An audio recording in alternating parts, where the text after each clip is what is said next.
જે બજેટ જાહેર કર્યું એમાં અમારી કોઈ પણ પ્રશ્નને સાંભળ્યો નથી અને અમને કેટલો પગાર આપવાનો એ પણ જાહેર કર્યું નથી. એટલે અમે 12 તારીખે હડતાલ કરી હતી, પણ એના અનુલક્ષી સરકારશ્રીએ કોઈ પણ ચુકાદો આપ્યો નથી. એટલે અમે આજથી બેનો અચોક્કસની મુદત ઉપર હડતાલ કરીએ છીએ.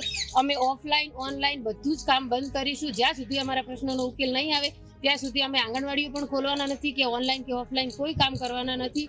સરકારને એ જ છે કે બેનો શું ચોર છે, અમે ચણા તુવર દાળ ખાઈ જઈએ છીએ, અમે લાભ તો આપીએ જ છીએ બધાને, અને જે પાયાનું ઘડતર છે એ અમે કરીએ છીએ. તે છતાં સરકાર બહુ અમારા ઉપર આંખ નીચી રહી છે.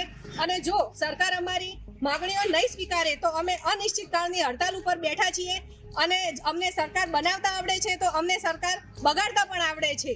આજે જે તમે આવેદન આપ્યું છે તમારા જે પ્રશ્નોના લીધે એ આપણે આગળ ઉપર સરકાર લેવલે મોકલી આપીશું, બરાબર? અને તમારા પ્રશ્નો સરકાર ધ્યાનમાં લે એ રીતે થઈ જાય પછી, બરાબર ને, જે સરકાર